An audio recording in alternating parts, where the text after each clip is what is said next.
Why did the carrier come to supplant the battleship after World War II? The factors that led to the carrier's eventual dominance were present from the beginning. Aircraft based on land or on aircraft carriers had superior reach compared to the big guns on the battleships. The decentralized nature of an airstrike and its ordnance delivery means that there will always be at least some ordnance getting through to a target. An air group is an effective anti-everything weapon. They can carry everything from bombs to torpedoes to rockets to depth charges. Save for a couple of the earliest examples, carriers are generally faster than battleships, which would make it hard for any battle line to actually catch up to the carrier group. Battleship development was quite stunted during the interwar period, and during World War II, the U.S. was forced to use carriers due to the loss of so many battle line units at Pearl Harbor. Some of the early advocates of U.S. military aviation, like General William Mitchell, saw the potential in an air force if it was given sufficient resources.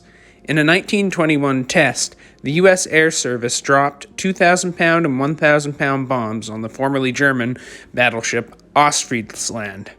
Though no direct hits were scored, the battleship still went to the bottom. Some critics of the test point to the fact that the Ostfriesland was at anchor and unable to maneuver. Some smart Alecs would point out that the Italian fleet at Taranto, the U.S. battle fleet at Pearl Harbor, the Gneisenau, the Tirpitz, and the Admiral Scheer were also at anchor or in dry dock and unable to really maneuver. While carrier-based aircraft are extremely good at hunting down surface assets in open water, the land-based air power is more dangerous to battleships at anchor. Of course, carrier aircraft carrying anything from 500-pound bombs to 2,000-pound bombs will do damage to larger capital ships. 12,000-pound bombs hitting a capital ship will do much more damage than any singular piece of smaller ordnance.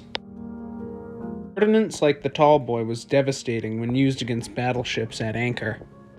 Large bombs like these were still inaccurate, and it would take large formations of bombers to have any hope of hitting a battleship-sized target in harbor. In one air raid, before the final successful one, 32 British Lancasters dropped their tall boys, and none hit. It was another formation of 30 Lancasters that finished off the Tirpitz. But this would all change with the introduction of guided ordnance. Using early guided glide bombs, a small formation of German bombers was able to destroy the battleship Roma and damage the battleship Italia. Carrier-based air groups were able to overcome some of the accuracy problems by using tactics like dive bombing and, of course, torpedo attacks. Land-based bomber formations like those at Midway struggled to hit moving targets. However, the dive bombers and torpedo bombers had better luck, specifically the dive bombers in the case of Midway, because most of the torpedo bombers were absolutely massacred by Japanese fighters. But the disorganized nature of the strike, the separation of the torpedo bombers, fighter escorts, and dive bombers actually ended up drawing away the Japanese fighters to deal with the torpedo attack, allowing the dive bombers to come in almost entirely unimpeded.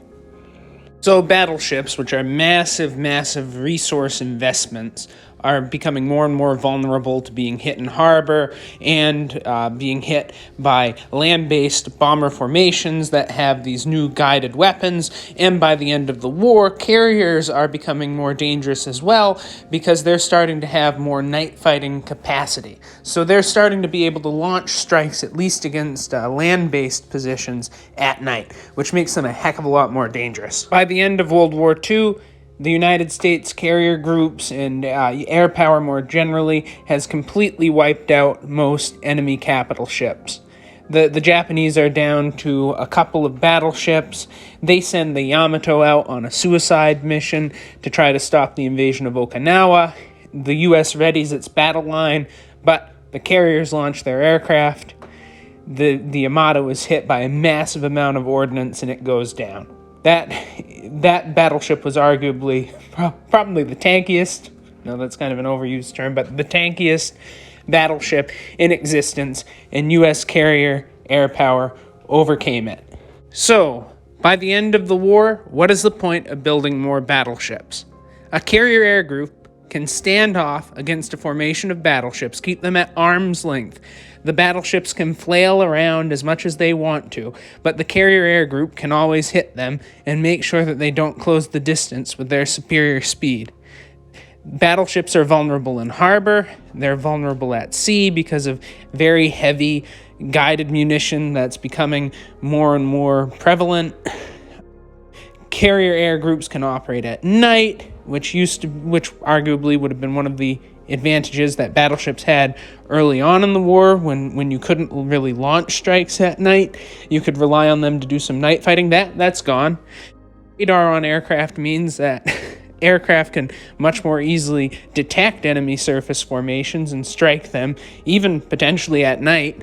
Battleships do have good anti-aircraft gun setups, but why not just build anti-aircraft cruisers instead of these other massive investments? Battleships are decent at shore bombardment, but carrier air groups can also do shore bombardment. They can carry 1,000-pound bombs, rockets, all kinds of stuff. They could go in and strafe out enemy positions as well. So yes, battleships are good at doing that, but can other ships do that same thing? Yes.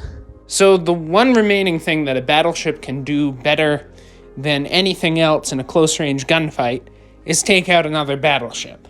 But by the end of World War II, those close-range gunfights are becoming less and less common. Carrier air groups are becoming more and more dominant. Competitors aren't building battleships anymore, so cruisers are probably going to be the only thing you're facing off against. So the utility of the battleship is more or less just gone, and the remaining battleships, the Iowas, were primarily used for shore bombardment. I know this video is somewhat of a broad overview, and I also know that this topic's been done to death a bit, but this is my attempt at a summary of it. I'd like to go into individual components in greater detail in the future. I'd like to do more on some of the controversies surrounding General William Mitchell, because there were quite a few. Thank you for watching to this point in the video. I hope you'll like, comment, and subscribe. If you found any errors in this project, or have any areas of disagreement, please feel free to put them down in the comments below. If I got anything especially wrong in this video, I'd love to hear about it.